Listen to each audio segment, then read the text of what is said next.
All right, everybody on Twitch and YouTube, stand by. We're getting going here in just a little bit, just trying to keep an eye on what's going on in the short range. We've got, again, what is left of the storms from earlier this evening rolling on through. And we've got some pretty decent power outages, so you might be watching this on a charged up cell phone for tonight. Much of what we're looking at into the rest of the evening could be the potential of some more showers and thunderstorms, which again might be on the strong to severe side. We do not see anything immediate, but we do have a new watch that has been issued across portions of the area, and that could be a bit of a situation coming up here for now. What we've got for tonight is very warm and muggy conditions, and going to continue to see the potential for more thunderstorms over the next several days. So if you have any plans for being outdoors, definitely want to keep an eye on what's going on there. We've got the heat, we've got the humidity, and we've got more chances of thunderstorms coming up. So be prepared for the possibility of more of the same straight on into the weekend and into the early portions of August in 2024. Not much, unfortunately, is going to be changing for us anytime soon.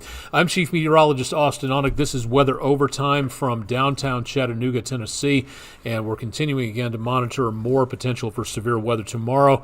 More on that in just a little bit. If you've never tuned in here before, this is our online video weather blog, your opportunity to take a look and listen as to what's going on with weather in and around the News 12 viewing area, which is southeast Tennessee, North Georgia, northeast Alabama, and extreme western areas of Tennessee, North Carolina. So if you've got any questions, please drop them into the chat function. We've got that working on Twitch and on YouTube, so stay tuned again for more on that. Let's go ahead and see if we have any good news in the Almanac page, starting things off really quickly. Again, no severe active weather right before 10 o'clock Eastern time. Officially, no rainfall at the airport. I find that kind of hard to believe because of the heavy rain that went through that area. Either way, we are now behind for the month by about 1.33 inches and just about 4.5 inches behind for the year, so we could definitely use a little bit more rainfall coming on through, but not going to be seeing any more for the next couple of hours. Chattanooga Theater Center starting to see some fog develop, at least a little bit of haze out there over the Tennessee River. The area around AT&T Field on the right-hand or left-hand side of our screen, that was the Lookouts game against the Pensacola Blue Wahoos was canceled tonight, postponed until tomorrow. So if you have any plans for attending, I believe your tickets are still going to be good into tomorrow, but please keep that in mind because of the fact that we had the potential for some problems out there. The tweet from earlier tonight: the game postponed due to rain and unplayable field conditions. Doubleheader tomorrow, the 31st, starting at 5:15 p.m. Both games will be 7 innings. Gates will open at 4:30 p.m. on Wednesday, the 31st, the last day of the month. Tickets can be exchanged for any 2024 Lookouts regular season home game. You can email their website. That's available, again, on their function on their Twitter page there if you'd like to know more about that. Currently, again, downtown, we've got nothing going on. Let's check and see what traffic is looking like through I-24 downtown. A lot of folks out on the footbridge on the Speedy's Total Car Care camera. Traffic moving pretty well, very light through downtown on the Patriot Concrete camera for this evening. Traffic around 153 and 64. Kind of on the heavy side for this evening, but we're not seeing any major backups or problems with traveling around the area for right now. We do see, again, some slowdowns out there tonight. Please use caution because there could be branches and debris and trees on the roadways after what we saw earlier this evening. Traffic moving on the Tomahawk Crane and Rigging camera at 2475 just south of the airport, where we did have some pretty decent amounts of rainfall coming on through. Downtown on the Bailey's Heating and Air camera, looking back to the east-northeast, and some pretty calm conditions, although the breeze has picked up and a little bit out of the west-northwest, so we do have some indication of a breeze out there, but not helping to cool anybody off. 72 degrees, calm winds at the airport, and looking again at some pretty high humidity values, but dew point temperatures have sunk a little bit back in the mid to upper 60s, so good news again for now. What we had in the way way of severe weather from earlier is gone. All the News 12 viewing area is no longer any severe weather threat at this point. However, in Franklin, Tennessee, we still have a severe thunderstorm watch, and that for most of the Cumberland Plateau, Middle Tennessee, Nashville, and back over to the Tennessee River to the east of Jackson, Tennessee. That goes until 2 o'clock Central Time. So for right now, nothing major at this point, but we will see the potential for some more activity out there. And so far, again, that continues over for Coffee, Cannon, Rutherford, Maury, Williamson, Marshall, Lincoln, Giles, Tennessee, and back to around close to Hickman, Tennessee. So that's where we have the watch in effect at this time. Now, the good news for the time being is that the Storm Prediction Center does not appear to be looking to place another watch in effect for the area. At least that's the way it looks like so far. If my computer would give me control here, that would help out a little bit. Thank you. Okay, so we're getting very cantankerous here tonight. We may not have a show if this goes on. Unfortunately, we've got some issues to take care of. There we go. Okay, a mesoscale discussion is what is issued by the Storm Prediction Center to show what might be coming up in the semi-near future. But for right now, we don't have anything showing up for the time being, so some good news on that. But it is possible that we could see some more activity into the rest of tonight. I'm not saying it's impossible, but it doesn't look like too much of anything going on for the immediate future, so definitely some good news on that. And I'm not seeing anything else from the Storm Prediction Center at this time, so good news for now. So hopefully it'll stay that way for tonight. We do have other things to talk about. We'll get to that when it comes to alerts in just a little while. The big picture is looking like this. And again, stand by because this does take some time to get going.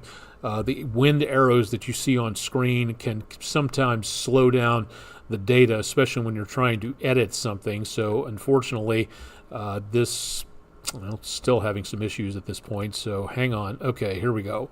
For right now, again, the storms are up around Murfreesboro.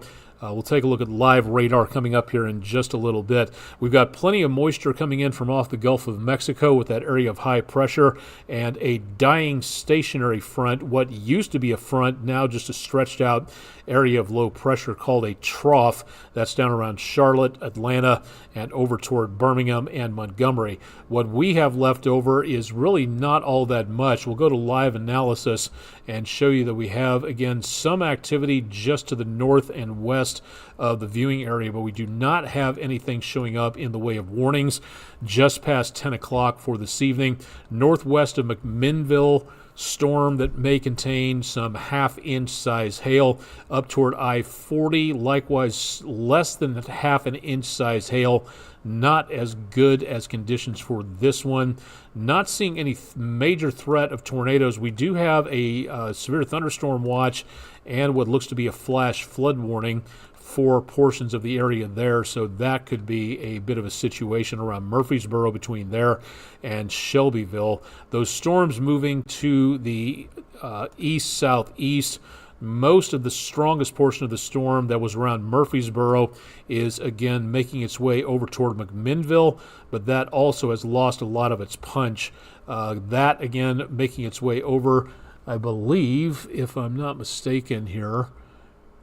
Okay, the watch, it looks like they added a couple of counties late, but it looks like for right now, no, that entire area with the severe thunderstorm watch for Cannon County, Rutherford, and around Coffee County, Tennessee, was added all at the same time. So far, again, just past 10 o'clock, no severe weather heading close to the area, so good news for us so far. Again, hopefully it stays that way. Low temperatures tonight will be dropping down only into the high 60s in the higher elevations and the lower to mid 70s elsewhere. Not good news as we see, again, hotter conditions heading through. We've got 2 counties in the News 12 viewing area that will be under heat advisory starting tomorrow and going through Wednesday into Thursday. DeKalb and Jackson counties in Alabama under a heat advisory until Thursday. at 7 o'clock. No other counties in the News 12 viewing area are included in any heat advisories at this time. That could change. The expectation for northeastern Alabama is that we will see heat indexes of around 109 degrees in some areas, so that could be looking at some very ugly conditions for working or exercising outdoors. We also have the possibility of that heavy rain finally shifting to our east by just a little bit and not seeing as much in the way of a flash flooding issue, but we do have that potential of a marginal threat of flash flooding coming up on Friday. Nothing detected for Wednesday and nothing detected for Thursday, but for Friday, according to the maps, we may be looking at that coming back once again. We do have that hotter condition potential out there for the next several days. As we see the short-term forecast well above normal chances of some excessive heat. And as we go into the rest of the forecast for the next several days, the next month, in fact, which encompasses basically all of August, we'll be seeing hotter conditions setting up, especially over the Appalachians and the higher elevations. So that could be a lot of problems for outdoors. So please keep that in mind as we watch again for any potential problems from heat and humidity. Off to the tropics real quick. We have nothing immediately going on where we are located. There's about 2 or 3 disturbances left over in the eastern Pacific, all of which appear to be aiming for the central Pacific and maybe toward Hawaii, but doesn't look like, again, too much of any concern directly for anybody here. Now, we also see, again, the storm system over the areas just north and east of South America. This new area of low pressure from the last few days has been slowly, steadily creeping upwards and will continue, it looks like, to do so as it works its way into more conducive environments for developing. It doesn't look like much right now, and there's high pressure back to the north, which is kind of helping to keep this well down to the south. Now, over the next few days, this high pressure scoots east. This will allow the storm to curve a little farther to the northwest, which means around Puerto Rico, Hispaniola, the Leeward Islands, back up toward the Bahamas, Florida.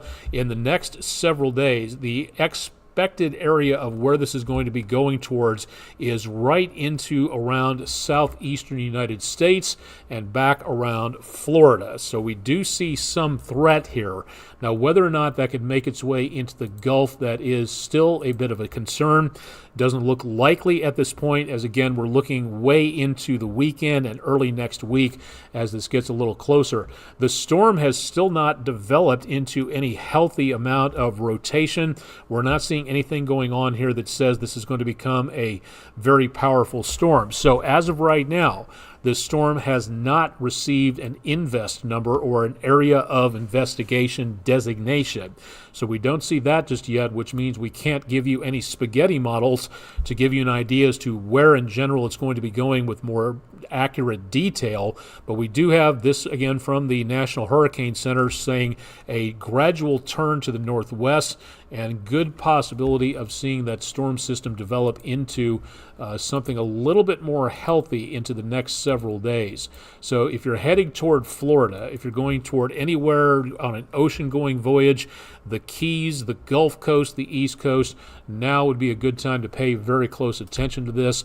According to the National Hurricane Center, development has been slow to occur due to the surrounding dry air that you see around this whole thing.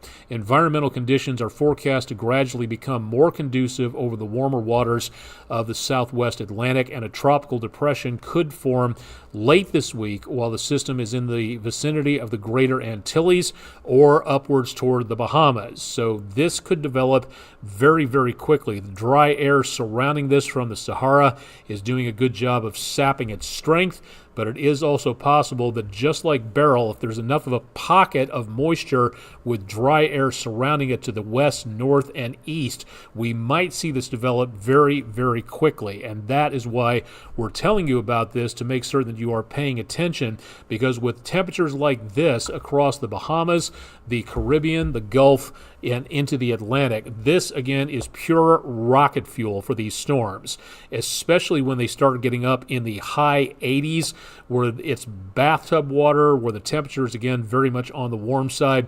That is where we are seeing the danger, to where these storms could undergo rapid intensification, and you need to be flexible on your vacation, travel plans, heading to the beach, heading to the Gulf, heading to the Keys, wherever you're going. If it involves ocean and beach, you really need to pay attention to what's going on. Does that include the Carolinas and upwards into New England? Probably not so much up here, as the colder waters of Cape Cod and southeastern parts of Canada are much colder. A lot of these temperatures are way above normal for this time of the year. Not to mention, if you look at that little stripe right there off the east coast, that's the Gulf Stream. And that can supply an awful lot of warm water for these storms as they head upwards toward the northeastern United States. So while it's not an immediate threat, it is a possibility that we could see a lot of activity with this into the course of the next couple of days, and that is where you really need to be paying attention. So please keep it tuned to News 12, and we'll let you know more about what is going on out there. Island Cove, still some lights off, a lot of problems with and some lightning off in the distance as well, so we're getting a little bit of some storms showing up way on the horizon. We've got a marginal threat of severe weather tomorrow. We've got very hot conditions, very hot and humid into the next several days. Low temperatures at night, not that low, only back in the lower to mid 70s. That's how cool it's going to get, and that's some 20 to 25 degrees above our record low temperatures for this time of the year. So more potential of some outdoor activities getting interfered with by the heat, the humidity, and the thunderstorms. So outdoor activities, managers, coaches, anybody out there who is paying attention to the weather for whatever's going on outside, eyes open and pay attention to what is going on, because you still may be seeing the potential of some more lightning out there. And practicing on the golf course, getting out on the baseball diamond or the football field or the soccer field or the marching band parking lot, you're going to have to watch what goes on with the weather, because again, you don't want to get anybody stuck outside. You have apps, you have people who can stay indoors and monitor the computer. Once a storm system gets within about 10 to 20 miles, it's time to start wrapping things up and heading back inside once again. So again, please pay attention to this for everybody's safety's sake, including your own. So something to think about there. Now, with that being said, today's question for the poll of the day, brought to you by Friend in Roofing, was you take a look at the numbers, the odds of getting struck by lightning. If you're a United States citizen, what is the odds of you getting struck in your lifetime? One in how many? 725, 15,300, 567,000, or 1.1 million? 56% of you said 1.1 million. The actual answer is 15,300. Now, the National Lightning Safety Council puts this a little higher at 20,000, but from Encyclopedia Britannica, from the Centers for Disease Control, they're saying about 15,300, somewhere in there. So, again, it doesn't seem like much. It's pretty high. So, again, your odds of getting struck by lightning are statistically better than winning the Powerball Mega Millions jackpots. So that's why we say get indoors, because you don't want to be taking that risk. It is something that you really want to try to avoid if at all possible. That is something, again, it's just basic lightning safety. So let's be careful out there, and let's keep an eye on what is going on, and just be weather aware in the course of the next several days. Let's take a look real quick. Thank you, friendinroofing.com. Hang on a second, getting an error message there. Okay, that's all taken care of. So, damage reports from tonight. We did manage to get quite a few. Again, we've got more activity down into Georgia, a lot more activity into Georgia, some into Alabama, and everything you're seeing here is, again, reports of what we got in the way of damage. Lots of reports of wind gusts of 60 miles per hour plus, wind damage into parts of northern Georgia. Continuing again to see a lot of that activity. We are not seeing anything in the way of tornadic markers. No reports of funnel clouds, no reports of any tornadoes. And again, hopefully it's staying that way. But for right now, a decent amount of wind damage over portions of the area of the News 12 viewing area, and very close by to a lot of other locations. So We'll be tallying these up. We'll have more coming up on News 12 at 11. And once again, we are seeing a lot of power outages in the area. It's starting to improve a little bit. It was 12,000 in Hamilton County. That is now down to 8,000. It was about 12,000 in Gilmer County, Georgia, now down to 10.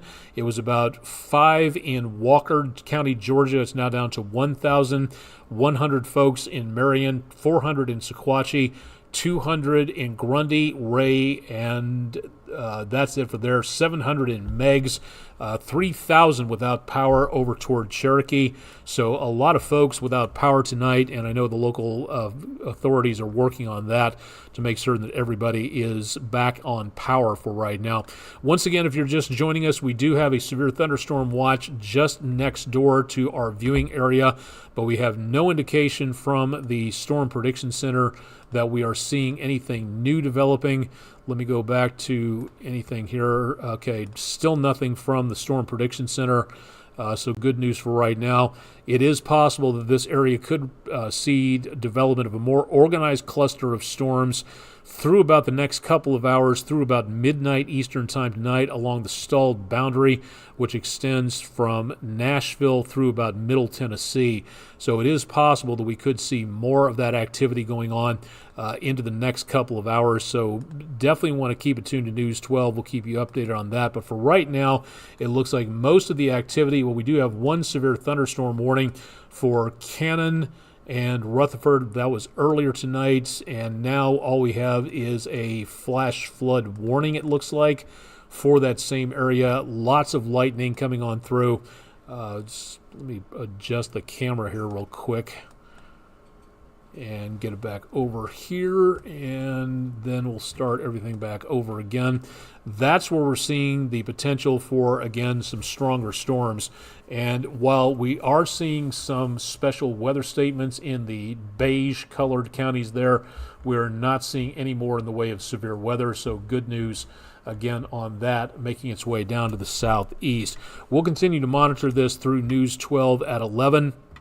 And, of course, Chip Chapman will have more on the forecast coming up bright and early into tomorrow morning. Please don't forget you can follow along on our social media channels. I'm on Instagram, X, Discord, YouTube, Tumblr, Counter Social, Mastodon, and you can catch me for a game of chess on LI Chess and chess.com if you'd like to see more about what's going on there. You can also catch Weather Overtime. If you haven't done yet, download the News 12 app, and you can get to Weather Overtime at any point in time just by paying attention to what's going on with the forecast through the News 12 app. Go to your app store for whatever phone system you have, search WDEF Weather, and you'll be able to find our weather app very easily, and we'll keep you updated as to what's going on through that, as well as many other places as well. Think that should do it for tonight, so we'll turn you back to your regularly scheduled programming. For Tuesday evening, we'll keep an eye on those storms and keep you updated through News 12 at 11 and around midnight. And, of course, Chip Chapman will have more on your forecast coming up bright and early tomorrow morning. Questions, concerns, ideas, email address aonek@wdef.com.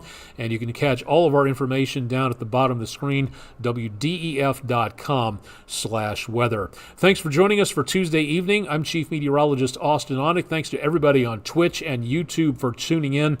Didn't get any questions tonight, but that's okay. We'll tune back in again to see what else everybody has to say later on. And, of course, I'll have more for you coming up bright and early on Wednesday evening. So stay tuned for more on that with News 12 on air and online.